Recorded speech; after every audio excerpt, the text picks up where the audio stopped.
alive. We are alive. That wasn't too bad of a wait. Yeah. Wow. Did it Good morning, good afternoon, good evening, everyone. You're going to see my cat flat back and forth today. Oh, yeah. She's got one of those days. This is my big old Kaffa cat. She, for some reason, she's always been heavy. And that's the topic today. Weight. Yeah. Weight, indeed.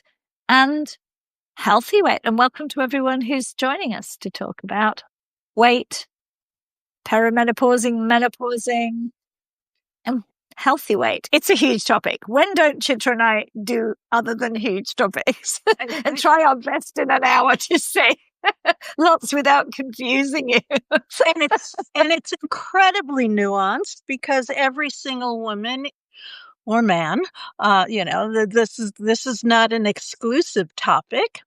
It's just that, we all must deal with this at some point in time, understanding what is healthy weight, what is unhealthy weight, what happens during perimenopause and beyond. So, shall we introduce ourselves? Let's do that. Why don't you go first this time, Chitra? Okay. You're keeping track. I'm not.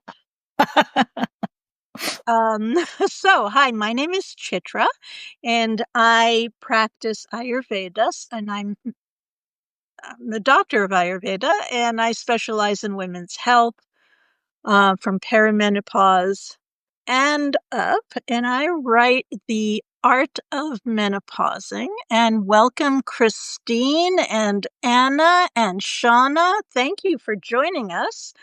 Before you introduce yourself, I just want to invite everyone, if you have questions, we love questions. Otherwise, we may go into some super esoteric things, discussions, not just about ancient medicines, but super esoteric because weight, fat, weight gain, weight loss is a huge topic. Yeah, you're so right. And welcome, everyone. And I'm Clarissa. I'm a Chinese medicine practitioner.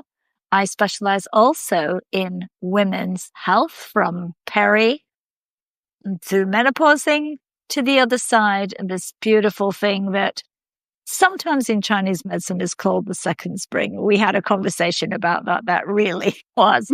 And I work mostly with Qigong, medical Qigong, and also Chinese nutrition therapy. And weight.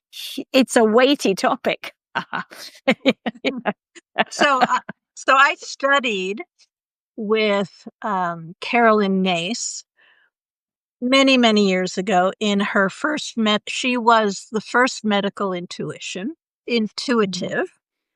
She and Norm Shealy coined the term. She used to say something like this, which I really love this topic. Her little take on weight in general. She used to say, the more weight you have, the more you will wait for change. So there's another interesting aspect of it. And I don't want to disparage weight at all. Because it's not, it's hard to talk about it in the current climate because there's so much shame around it. And this society says that we should be, you're supposed to be thin for health and for whatnot. And that's not really the case in Ayurveda. In Ayurveda, we have 3 different body types.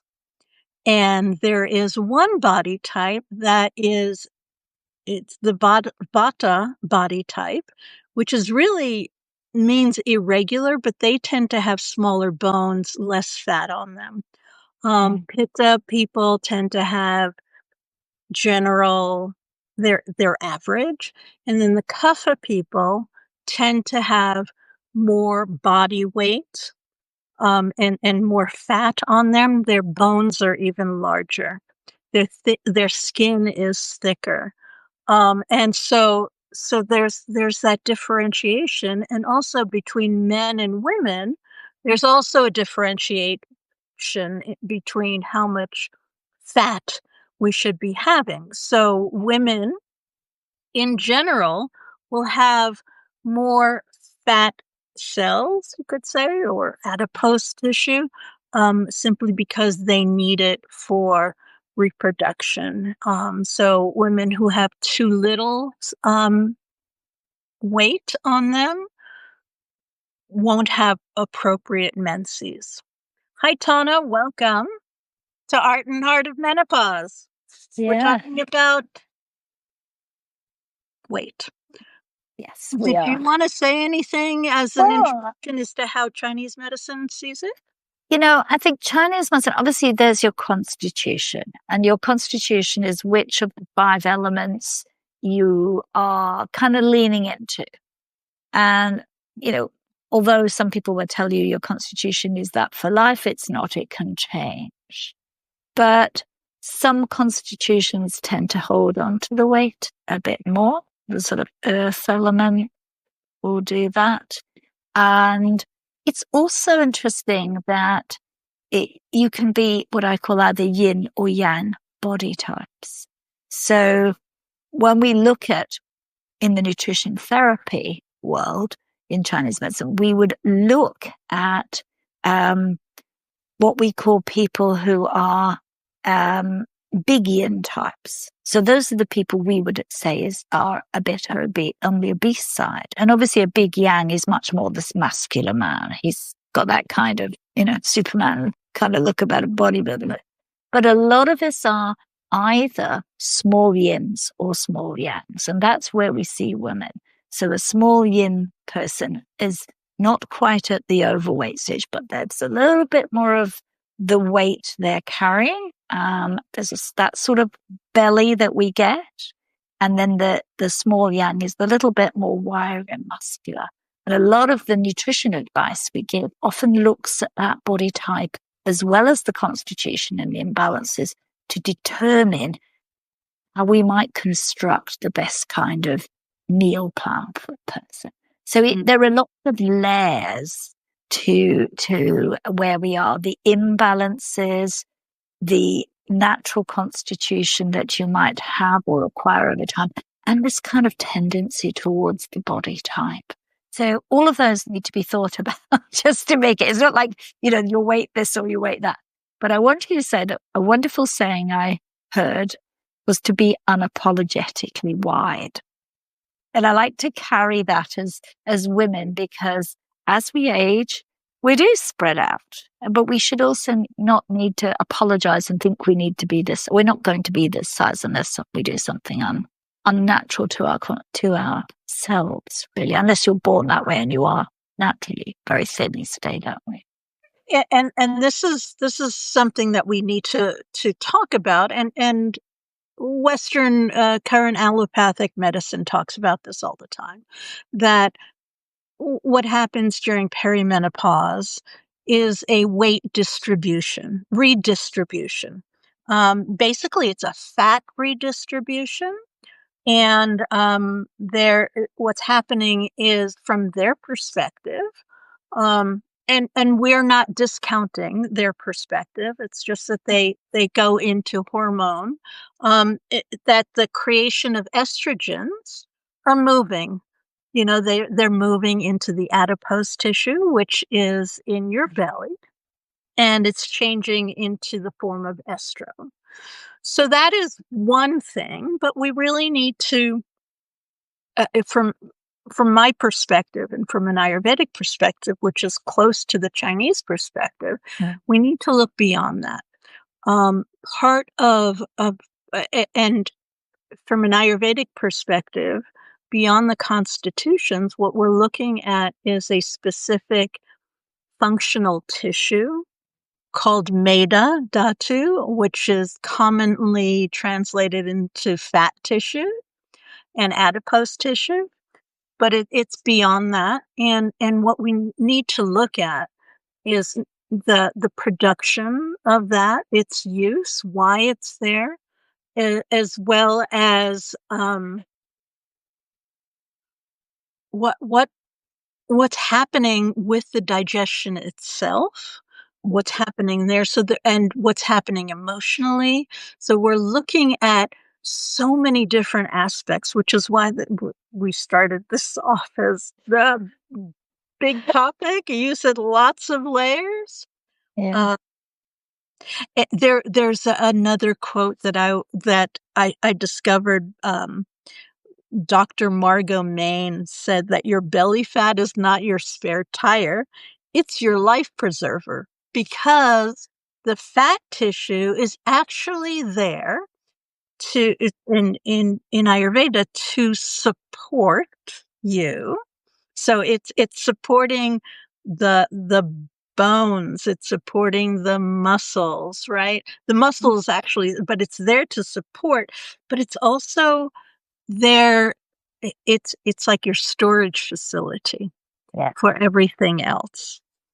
And so how large of a storage space we need depends on your state of health.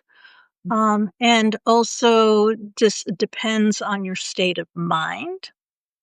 And most importantly, it depends upon the health of your digestive system, as well as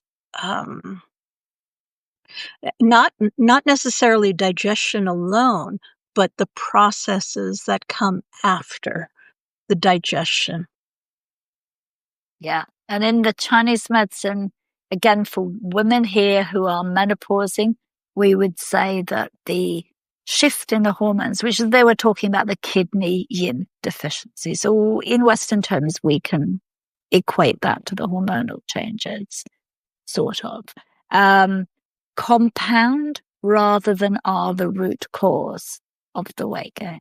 And that again, the root of the weight gain is digestion related. And it is a change in the spleen, stomach system, qi, and often a deficiency of qi. There's not enough energy or qi flowing here. And that then shows up in various imbalances. In Chinese medicine, you'll hear us talk lots about dampness.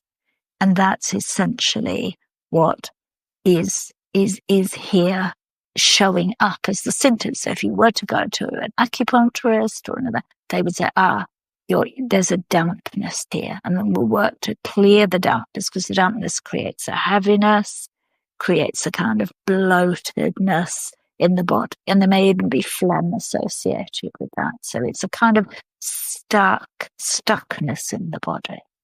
And what you're describing is kapha. Kapha is the constitution, which is made up of earth and water, and it becomes stuck. And it's heavy compared to any of the other elements. And we need it. But we need it in the right way, not in the wrong way. Yeah. And that's in the appropriate proportions. Before we go on to more of the Chinese medicine or Ayurvedic or holistic medicines, I wanted to state one more thing in terms of the hormones. So in my studies around this, there are women who are taking HRT. There are some side effects in which weight gain is part of the process. So know that that's that could be a thing caused by that, and it may not be your fault. And that's the big thing. I don't want to say that it's your fault, because there are many things that come into it. Specifically, tamoxifen is one of those things one of those prescriptions that will cause the weight gain. So if you're finding that you're needing the HRT, you may want to switch dosages. Yeah. Yeah. So again, and I think That's very true. And I have seen women go onto HRT and see their weight go up. That's not uncommon to see that in forums, in the groups we have, that's not what we expect. And of course now Western medicine is saying, well, fine, then you've got this, let's pair it with the GLP-1, the Ozempics, Wegovys, whatever, rather than coming back to some of the root cause, which may be that we've actually created a hormone imbalance. And we've talked, Chitra, earlier that lots of women think it's an estrogen deficiency, but in fact it's more the imbalance, and we can often have an excess of estrogen, but we are deficient in the progesterone. So instead you're adding more estrogen, we're actually creating a bigger hormonal imbalance than maybe we need, instead of trying to do something to lift the progesterone if it was allopathic. And I know that some very well-known researchers and doctors actually do speak about the role of progesterone in this. Yes. So we're not, so we need to create this container around this so that women understand what's happening no matter where they are. The other thing that's happening is because the fat tissue, as we would call it, the meda, in Sanskrit, because it's there to protect. What it's also doing is it can surround other things that are not digestible within the body. So if we start looking at our lifestyles, and first of all, most of Ayurveda, they were dealing with lack of nutrition. So as we aged, what would happen is the body would redistribute the fat, right? But people would become super thin. Yes. They would become emaciated. So when Ayurveda deals with it, they go almost directly from obese to diabetes. But we have a different food. We have more food that we could possibly ingest. We throw away so much food. It has preservatives in it, so the body cannot deal with it and make appropriate fat cell tissues. And we are now seeing plastics happening in our systems. So the fat cells are surrounding those things that it cannot digest. And it's kind of like in my personal intelligence type of thing. If I don't know what to do with something that I've taken into my home, I'm going to put it somewhere. It's going to go into a closet. It's going to go into a drawer. And eventually it overflows. And that's what happens in the body. And then there's a secondary thing that happens is that as we age, our digestion becomes irregular or slows down. And so we're not noticing those things that are happening with our digestion because we are unaware, we're not educated into it. We think that it's the food itself that is the problem, but it's not. It's the way our system is digesting or not digesting it, the way our system is creating healthy, functional tissues. Yeah, I totally agree. And I think if we translate that into the Chinese medicine system, we would actually say that as women go the other side of menopause, the biggest issue they have, obviously will always be more deficient in yin, that, and drier and hot. That's a function. But we will have the spleen qi deficiency. And that is, again, that the digestive function does not work in the same way as it did when we were younger. You see quite a lot of recommendations in traditional and modern Chinese texts that we need to change the patterns of our eating as we get older because we cannot eat the way we have. And of course, we live in an excess of food. And you mentioned not only the plastics, but also that we are taking in much more xenoestrogens, so much more fake estrogen, and compounding the hormone imbalance because of the way in which food is processed. And many of us are just eating too much mass-produced, ultra-processed food. I mean, as much as 60% of the average diet can be that. And so that is food that our system just doesn't work with that well. So we've got all this added stuff going on. And I saw this message has started. So yes, Evelyn, Evelyn, yes, absolutely. Starting to eat supper earlier, to allow it to digest before going to bed. Huge difference in that. Your sleep is better if you start doing that. And the question is also the quantity of the food or the heaviness of the food, that meal.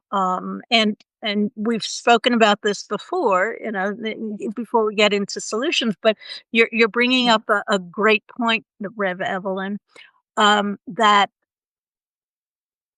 if you're eating and your body is trying to digest the food at night, you're not digesting emotions and thoughts at night. You're also having, it's a slower digestion time for the food. And so this will create more weight. It will also create sleeplessness or poor sleep, which is poor sleep is another cause for weight gain, which may make you sleep during the day, which is another huge way to increase the fatty tissues. And there's so many other things. So if you're not sleeping, then you lose your activity. You're not moving enough. Yeah. Then there's more stress. All of these things. The thyroid gets affected. The adrenal system gets affected. And then again, it goes back to the metabolism because the body is trying to digest the food that you had yesterday, plus the food that you're bringing in today, plus whatever it hasn't finished digesting way back when, right? And so it sits in your gut, or it's moved out of the gut into some other space. Yes. So great point. Great point. Yeah, it really was. And I think that is its timing. And of course, if you're not just as Chitra said, we're not just digesting the food, we're not digesting the emotion. And the spleen in Chinese medicine is all about things like anxiety and restlessness, those stress factors. So if you can't process those and the body is stressed, the body will hold on to every ounce of food that you give it because it wonders if it's going to get its next meal. I mean, our brains are quite primitive, really. They kick in and they go, oh, high stress, maybe there's nothing to eat. I better hold, and it holds on to it as fat because that's what our ancestors would have done. There was not much food in the winter and they had to survive it, just like a bear in a cave does now. That's our body still acts like that. We haven't evolved from that on a pure biological basis. Exactly. The system is not, has not evolved, no matter what we think it has. So that's one of the great things about understanding the nuances around weight gain is a simple shift from eating after 10 o'clock at night and then going to bed at 11 or 1, to eating before 8. In Ayurveda, we will even say, sometimes we will say, try to eat when the sun is up. So eat don't eat well past your the sundown. In some countries, however, like Spain, where the traditional culture is to eat really late at night, it's a slightly different reasoning there, and that's because of the heat that's happening there. So you're not going to be getting full nutrition in a very, very hot climate. So you need for things to cool out down externally to do it in now. That was not great English. My apologies, but yeah. Yeah. But we But get a simple that. little thing like that. And then another simple thing, if we're looking at food, is that maybe what you want to do is shift that heavy meal, the dinner meal, to the lunch. Because things like protein are heavy to digest, no matter if it's meat or rice and beans or rice and lentils or whatever other combination of protein you have. So if you just shift that into the midday meal and have a lighter meal later on, then again, that's going to be another impetus to digest better. And then the potential for fat accumulation is less. Yeah, definitely. And I think we talked about various toxins and that side of food, but the other side is the actual flavor profile. In Chinese medicine, we have the 5 flavors. So the sweet, the sour, the bitter, the salty, and the pungent. And often when we see weight gain, we link that to a deficiency, particularly of bitter. Yeah. And bitter flavors are not very common in our Western society. In fact, most people don't like them at all. And so they have become almost eliminated. And though we might eat some pungent, we don't really have as much spice as even maybe our ancestors would. And then it becomes very hot chili, which is too hot. And so that speak for yourself. You're in Europe. I'm in Europe, but yes, but I'm in New Mexico. You're in New Mexico, so you do. We're in green chili roasting season where we're inhaling the spice. Beautiful, but that's gone from a lot of Northern European diets and many Western diets are really quite bland, and they overcompensate by too much sweet, which causes a spleen G imbalance, and also we end up with a bit too much salt. So balancing the flavors and creating a better balanced flavor profile across what you eat becomes very important in terms of managing weight, and probably having to up the bitter a bit more. I've been noticing this on the internet lately, that the Chinese medicine people are saying 5 flavors. Ayurveda has 6. And I'm wondering why you guys lost the 6th flavor. Or probably something in China. Because we recommend, same with you, that you as in Chinese medicine, that we have all 6 tastes in our diet every single day with every meal. And it's sweet, sour, salty, spicy, which is that pungent, bitter, and astringent. And so astringent is that taste that it's like if you have a green mango or an unripe banana where the back of your throat just goes, it's not that sour taste. It's everything just dries up. Yeah. And it has a purpose in Ayurveda, especially if we're doing a lot of foods that they don't have much nutrition in them. They're overly sweet, or you're eating and you're still hungry.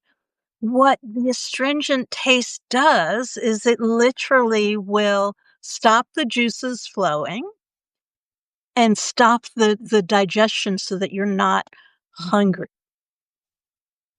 And I want to put a caveat onto that because more isn't better. um, more isn't better. More No. isn't better. You just need a tiny, tiny Yeah. bit of it because Yeah. that's not there are herbs, there are kitchen spices that can be used for that purpose, but don't, yeah, it just needs a tiny bit. And I'm thinking that maybe that umami flavor, Yeah. which comes out of Japanese, it's a combination of the bitter and the astringent, but it's there too. I think the astringent probably gets a little lost in the sour within Chinese medicine, and it's got absorbed into that. Yeah. So the sour taste, what that does, so sour taste not only comes out of lemons and citrus, but it's also in fermented foods, right? Or it's vinegar. And what that does is that helps with the digestion. It helps, it helps burn through the food, the solid foods itself. Rev Evelyn says that arugula tastes like an astringent. All green, all bit of dark green leafies have some of that astringent taste to them. They do. Some are a little sweeter, some are not. In general, most we don't each taste the foods the same. So some people will find that it's more astringent. Others will find that it's more peppery. Some people will say that it's sweet and peppery with the astringent. So it's, and some will say that there's bitter in there, not so much of the sweet.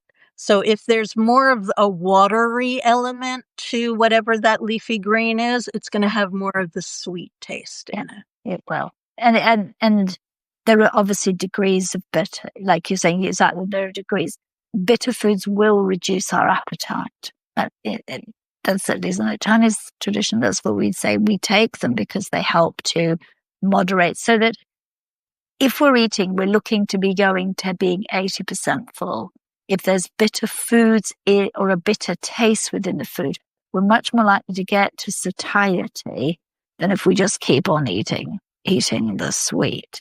But you're right. I mean, the bitter can come from very different sources. It can, the watercress, the arugula, even the bits of brassicas like broccolis can have some bitterness, but with some sweetness.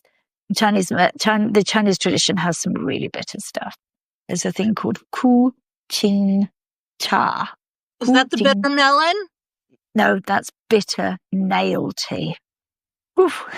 It's like a tea that you drink, and they tend to replace it out with the green tea, which is slightly bitter, but it's part of managing weight and appetite in particular. You wouldn't want to drink more than a couple of cups at the best of it a day, and you wouldn't drink it forever or all the time. But very effective, very ancient kind of way of managing weight and introducing some more bitter into the diet. Yeah. I think that when I look at bitter from an Ayurvedic perspective, I'm looking at supporting the liver. We have a saying, bitter is better. And you don't want to have it in too much of an abundance, because there's a reason why the word bitter is connected to the emotion bitter. So what it does is it helps you process some of these things, but you don't want to have too much of it. So in the West, what we've done is we've replaced the bitter taste with coffee and chocolate. Yeah. And so again, we're overusing. And so what we want to do is we want to have this nice balance in between. So quite often people are saying that, and I'd really love to give people some practical foods that they have in their kitchen, in order to manage some of these things. And some super basic kitchen spices, because these kitchen spices are generally, the word spices means it has some heat to it, right? Mm, So what they're going to do is they're going to help the digestion move the food through. And so if you have food spices like cumin, cinnamon, cardamom, fenugreek is phenomenal. yeah. No, any of these spices, if go out and get yourself a 5-spice Mm, mix from any tradition, whether it's Spanish, Chinese, Ayurvedic, which we yeah. call masala, any of those things are going to give you all of those flavors except for salt. So you're going to want to also add some salt, because you need the salt too. Um, Salt has gotten a bad name, but it's part of our Western understanding of food is comes from a difficult place, as far as I'm concerned. Me too. So salt is salt is seen as very important, and particularly for those of us who are having changes in our Chinese kidney system, which is our urogenital system. Salt is the flavor of that, and we need to have some salt in, which, of course, in traditional Chinese we get from the soys and the misos and the tomato. There's very much their sources of salt come there, rather than us who are liberally pouring table salt in. It's coming through the fermented types of foods. But you're right, there's a lot of bitter things. Lots of vegetables can be there. We talked about broccoli, radishes, the daikon. I love daikon. I don't eat daikon. I use daikon to make a beautiful vegetable broth, the base to a broth. So it's got those aromatics in it. So you've got this warming and sweet and bitter and some salt in there. You've got and a little bit even of the sour here and there. And that's very true. But I'd also say that one of the things to support us from a weight perspective is keeping as much damp and phlegm producing foods out of the body. And that is cold food. The things that we think are healthy in the West, the salads, Raw ice. cold raw, well, not even as bad. I think we tend to often eat a lot of cold dairy in the West. We think that cold dairy is good. And of course, there are elements to that which are true. But, in the morning, a lot of people are having cold dairy on a stomach that has rested, hopefully has rested. And that gets almost the fire that we need to keep our digestion moving and going, suddenly all clogged up. And we drink smoothies. We got that being projected as healthy. I would say, please no to some warm vegetable broth instead, or eat some stewed fruit, more warm vegetables. So some of what we eat in a diet is seen as healthy and good for our weight is actually digestively in Chinese medicine term doing the exact opposite of what we want it to do. Totally agree. One of the first things I tell my people to do is to get off of ice. Stop the ice water. Stop too much water, because if we're looking at cold and damp, that's generally beyond. And yes, the cheeses, specifically older hard cheeses, the newer cheese or cold milk. Yeah.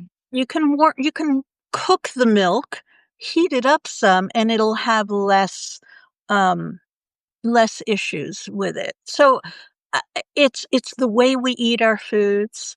And recently there's this thing about fiber in the food that I wanted to bring up, that people are thinking that fiber is the next great superfood. So you buy inulin or something like that. And the truth is that almost every single food we eat, as long as it is grown from the earth and not processed, meat doesn't have that much, or meat, fish, dairy doesn't have that much fiber in it, or if any at all. I don't think it has any. But everything else you have, it has fiber in it. So eat those things. Make sure that the easiest way to eat is to think of a rainbow diet. If you get every single color and every single taste in your day, you're good as long as you can digest it. And that's like a general thing. Yeah. The other thing that you want to do is you want to, now this is a little counterintuitive to the fat issue, is that we want to have healthy oils in our diet as well. Okay. Because if we're looking, the oils are what makes life unctuous. It's what supports the healthy adipose tissue. It's what supports healthy adrenal function. It's what supports mind and brain and the nervous system. So those oils do that because it flows through, it goes to those areas, but it also flows through the neda dhatu, or the adipose fat tissue, Okay. and the hormonal system as well in general. Well, fats are very important for the hormonal system, and they're very important for the brain too. So if we should be eating fat. And I think that becomes a big issue when we talk about food and we talk about weight in Western terms. And there's a lot of confusion, and a lot of things being put into categories. I was having a conversation with someone here who said, can't eat any coconut oil at all. And I said, hang on a minute. Coconut oil in a traditional Chinese or Ayurvedic or even a Western herbal sense is extremely beneficial. It's very good for the liver system. It can be, we're not eating vast quantities of virgin coconut oil. And that's being placed, it's got saturated fats, therefore it's bad. It must be out of the diet. It's bad for you. And I obviously hit a brick wall. It says so in the British Heart Foundation, therefore it is. And I was explaining that this has, had long properties and has been used as an anti-inflammatory for millennia. But it's interesting that the things get looked at through one lens here, and we don't see the totality of the properties of the food and how it's used and how it's cooked.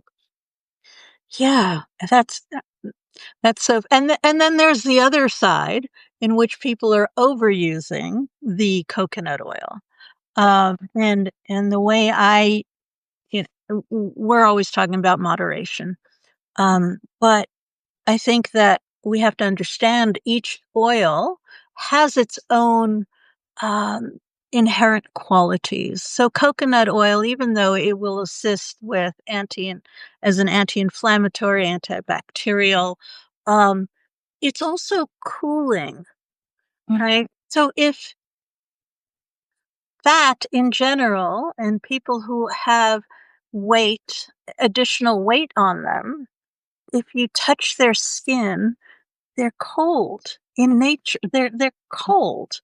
So you add the coconut oil to the skin, you're just adding cold on cold, which then the body can't digest it properly. It's great if you live in a tropical climate where coconut is grown and you can use that year round. For most of us, we live within season. So if you can use it in the summer season, you can even use it in early fall when there's some heat still happening. But then I would switch to a different type of oil. Yeah. Whether it's internal or not. And, my big thing is always use ghee. Oh, yes. Well, I knew that. Right. And the ghee will help you digest the food. It's got butyric acid in it. It's got alpha-lineic. Is it alpha-lineic acids in it, which also helps with with anti-inflammatory, also helps with reducing weight. And in general, you can use about a teaspoon in every meal, whether you're cooking with it or put it actually into the food. And that will also help with the digestive process. Yeah. So we have about 12 people here. We do. We thought we might ask them some questions about things that they might want to ask about. Yeah. Weight, maintaining healthy weight. Yeah.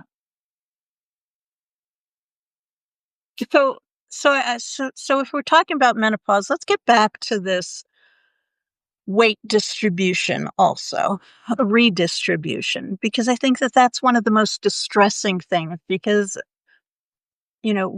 fat is your storage system. So it's also going to store emotions. And when we see this change, it's going to do something to us. It's going to create some sort of anxiety, fear, anger, shame, whatever shows up in us. And when we're looking at this weight distribution from an Ayurvedic perspective, we can also look and see which of the wind element, there are 5 portions of wind.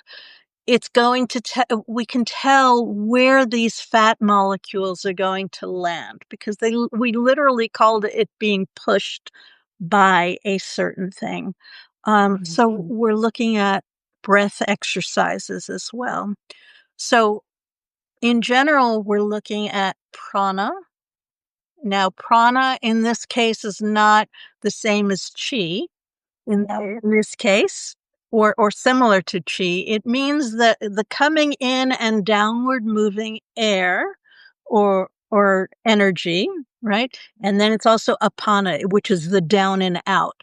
So if either one of those are too strong or too weak, where there's a blockage in it, it's going to show something. So if the down and out or the elimination, right, is happening, then women might, the weight is going to be higher up on the body because there's nothing pushing it out, right?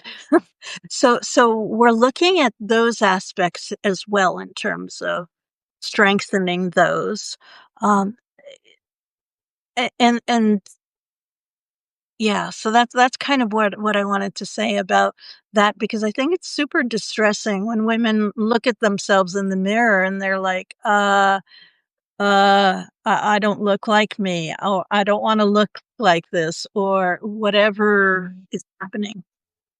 Yeah. And I think and then our references are possibly our past selves, but not always, because actually sometimes we've been on a diet all our life to try and achieve some unachievable, usually now AI manipulated cultural norm.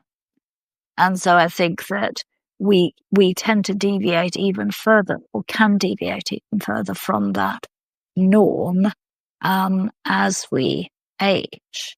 And I think that is distressing for people on an emotional level.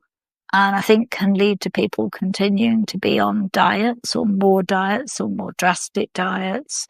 Whereas actually we need to be continuing to nourish the body. I mean, perimenopause, menopause takes a lot out of us emotionally, as well as physically. And so we need to actually focus on the lifestyle pillars, that we don't start cutting out foods, that we learn to manage stress, that we sleep well, that we move appropriately for where we are. Yeah. And we can use food then therapy. You talked about the prana. We talk about the chi is that it can only move in 4 directions, either up or down or in or out. So in the case here, we would be wanting to move it more out and probably a bit more yang, so a bit more heat, but we have to be careful because women are naturally a bit on the hot. So we're working not to overheat the system. Yes. Not to overheat the system, which is another major complaint of perimenopausal women is that heating factor. The other thing around that is that, when we're looking at the digestion, we're looking at unprocessed things, whether it's emotional. So if it's emotional, unprocessed, and we look at foods, what happens is we often reach for something that is comforting to us. And so we want to bring that to light. What is it that we are eating that may not be processed by the body well at this point in time? That doesn't mean that you can't have comfort. It just means that you may want to look at that and go take some more exercise if that's the only way that you can process. Or you can add, if you go for the sweet sugary things, add a little cinnamon to that sweet and sugary, or add a little black pepper to it, and that will help you not want so much of that sweet taste, but it will also help modulate some of the foods. You can even do that with cheese. So if your comfort food is cheese, then go out and get a cheese that has some chili peppers in it, and that will help digest it. That'll heat it up a little bit. So there are a lot of little modifications that can work, but and if you're not sure whether your digestion is slow or not, there is a way to figure out whether or not you're processing it, and it's never on the clock. Okay. So if anyone is telling you that you have to have your meal processed within 3 hours, then, or 6 hours, or whatever it is that they're telling you, your rhythm is very, very different. Each of the constitution's going to have a different rhythm. And so the easiest way to tell if your digestion is slowed down is take a look at your tongue. Yep. Very true. Very, very true. Yeah. Yes, just take a look at your tongue, and if you see a white coating on the tongue, especially in the morning or in the middle of the day, you know that you've got some unprocessed foods in there. Yeah. And so you want to say to yourself, okay, am I hungry? Is this true hunger or not? Am I thirsty or not? Yeah. And what we do, along with the 2 cups of warm water in the morning to help with that, but before you do that, you scrape your tongue. And that will remove a little tiny, tiny layer of whatever is going on that your body is trying to digest. Yeah. And it'll also stimulate all of the organs that need to be processing the foods. Caveat to that is don't do it at night. Just do it once in the morning. Don't do it until your tongue bleeds. Don't go so far back that you choke on it. And what else there's one more thing. Brushing. You don't want to brush it in. You want it out. No, you want it out. Exactly. I mean, tongue scraping isn't a Chinese thing. We use tongue diagnosis first thing in the morning. Get your patient to photograph their tongue.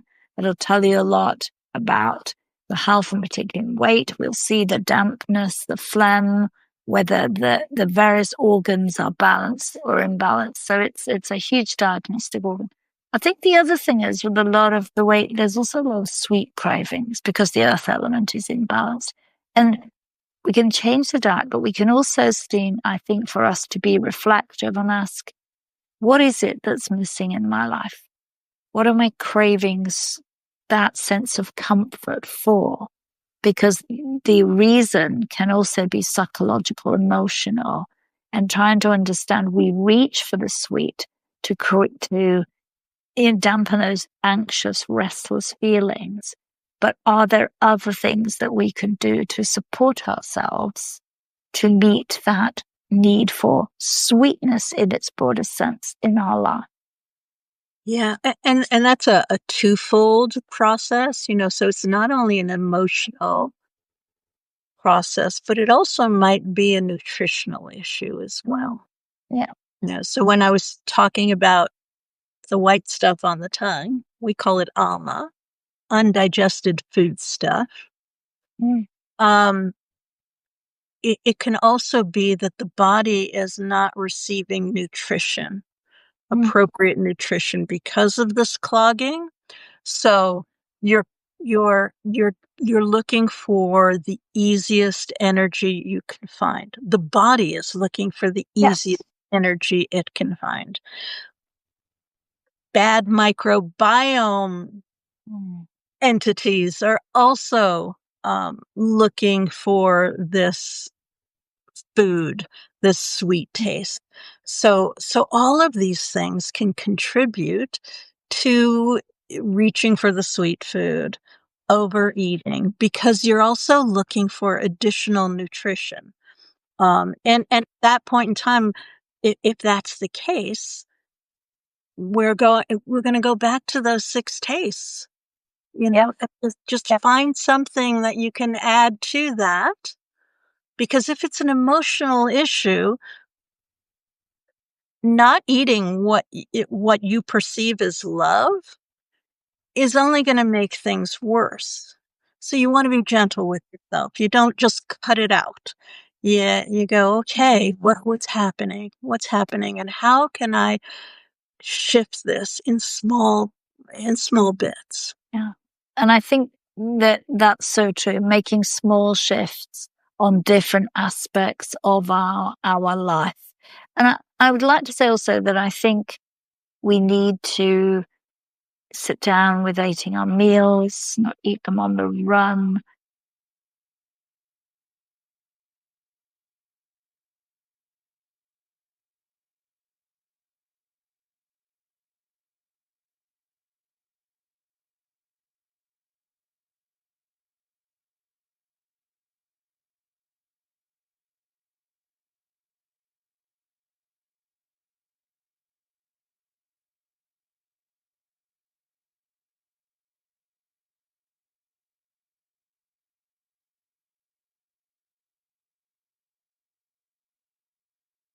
That action in that way of being, it supports the body far more than we do just, I love that. I know. I think he's a fantastic teacher. Because I've always said that the most unhealthy people are the ones that are shopping in the health food stores. Oh, because they literally, anyhow, not even going there. no, joy in your the ones food. that are exclusively, shopping in the health food store. I don't want to paint this picture, but there's an energy to like, that food is bad. This food is bad. This is hurting me. That is hurting me. I feel guilty, shame, blame. The other thing that you didn't mention, which I know that you just simply forgot, hair flying everywhere here. It's that time of year. Is mindfulness. Yeah. Right. So when you're eating the food, pay attention to it. Use all 5 senses. You want to smell it. You want to look at it. You want to taste it. You want to smell it. Touch it even. The Indian people. Chew it properly. Indian people will eat with their hands quite often. And when I was in India, I noticed that when I was eating with my hands, I had this extra sense of the food itself.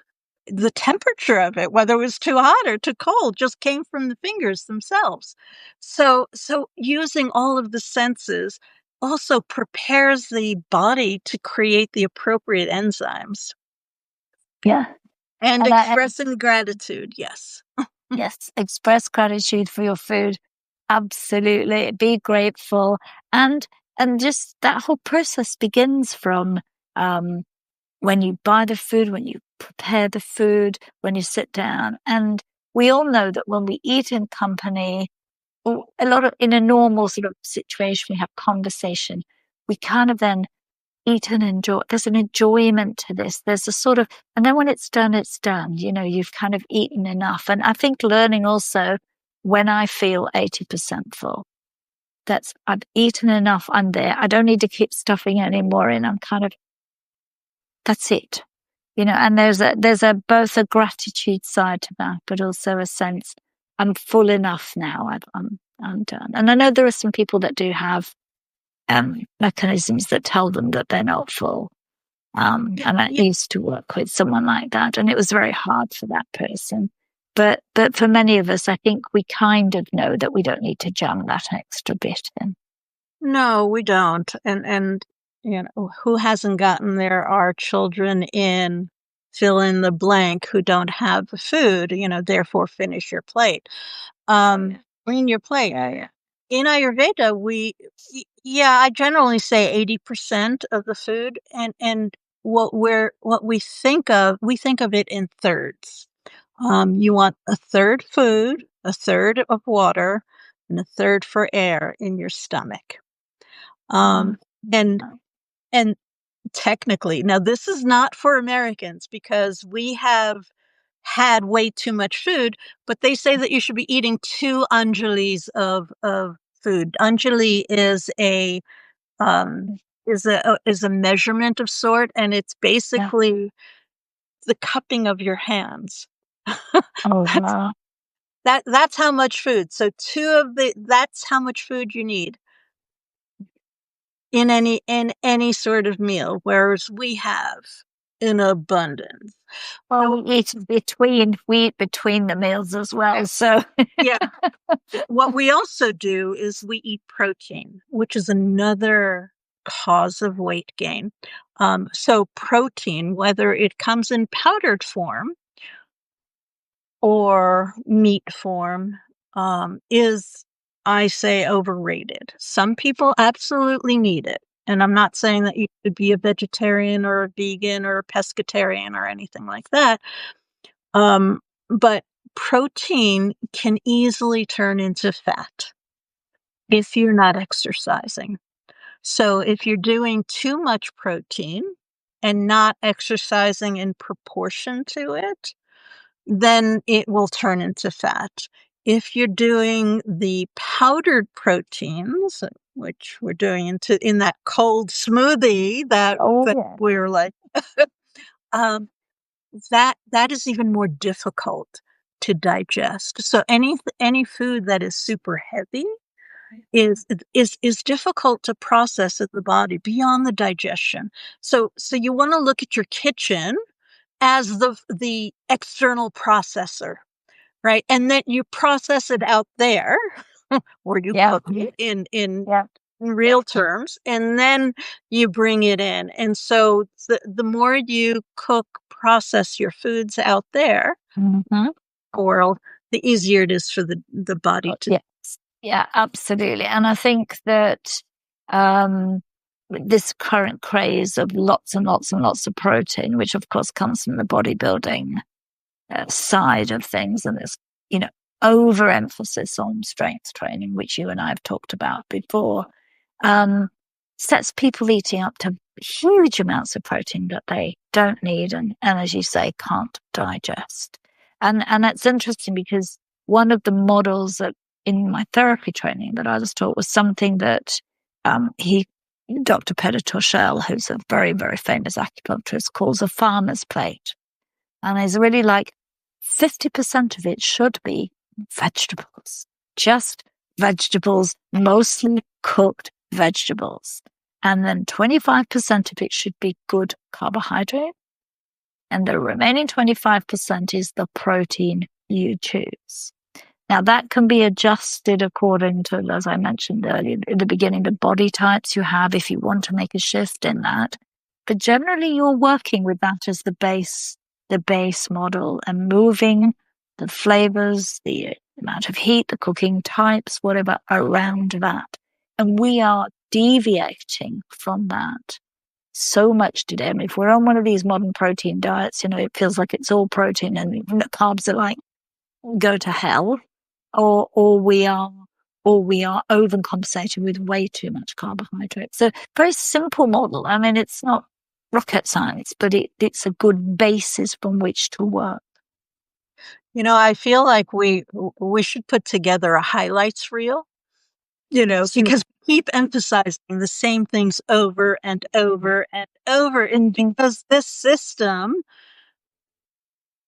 hasn't evolved to what we think our modern diet should look like. It hasn't evolved to the way foods are happening. I mean, Evelyn reminded me of expressing gratitude for the food. I used to do this practice where I would express gratitude to every person who has touched the food, all the way from the person who's watered the plants or fed the animals, all the way through to when it got to my plate.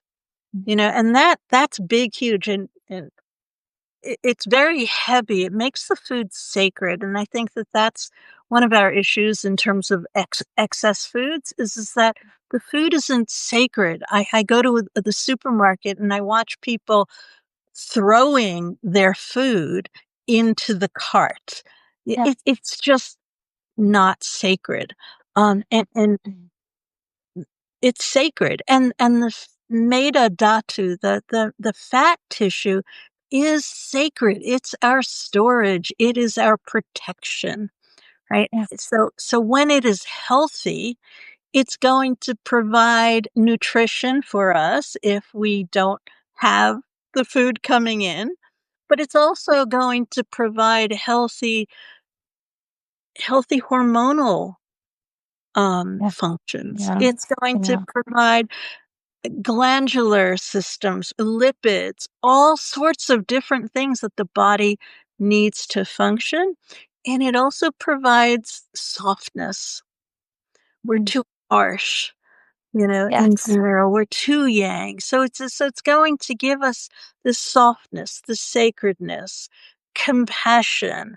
All of these things come or are connected to that adipose tissue from an Ayurvedic perspective. Yeah, I think that's absolutely fascinating. We're right. We don't see foods or meal times as sacred, as points of connection, which they traditionally, I mean, people sit in front of TVs, they sit in cars, they eat alone, they eat at their desks.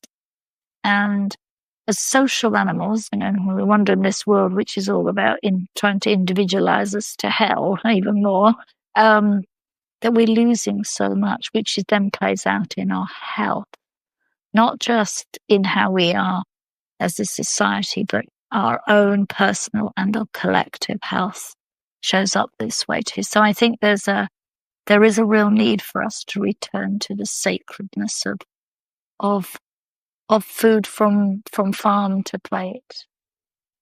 And as it pertains to menopausal women, again, it's a sacred thing. It's not. Our body is going to shift. The fat is going to be redistributed no matter what we do. And so if we look at that as a sacred process, a sacred initiation into a stable part of life. And so the body's getting rid of the instability of all of the hormone cycles, right? And it's coming into a stable place, and that stability is sacred. And it gives you a place to start to work from for whatever it is that you want to do going forward in your life. Exactly. And we can take up space. Take up space. Take up space. Exactly. We want to take up space, right? And we want to create our own space too, because I don't want bad space. I want good space. Um, Yeah. Yeah. This is a big topic. We'll come back to it again and again and maybe narrow it down and maybe make a reel that has all the highlights of Yeah. Because we this say is the what you same need thing. to do for food. This is what you need to do for exercise. This is what you need to do for mental health and sleep. And these are the 1, 2, 3 lifestyle things we tell you every single week because they're the foundations of nourishing ourselves, thriving through menopause, and living longer as well. Not just numbers, but just the sense of quality of life. Yeah. Yeah. Did we mention exercise? I can't remember. We Bit. probably talked about a little bit here. Yeah. But Yeah. you got to do that too, and you got to sleep well, and just don't do too much. Don't do too little. Be somewhere in the middle way. The middle way. We like Middle that. way. We're bringing in the Buddhism now. Uh, so we are about 10 minutes over time. Yeah. That went fast. That went fast. And we're so delighted for everybody who showed up and for all your lovely comments. And if you have any questions, anything that came up that you want to ask us, send us both, or one of us or both of us, emote. We will absolutely respond.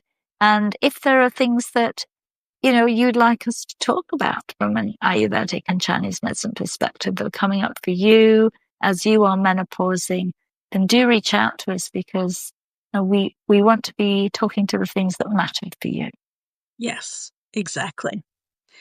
All righty. Well, until next week, be well. The same to everyone. Be well.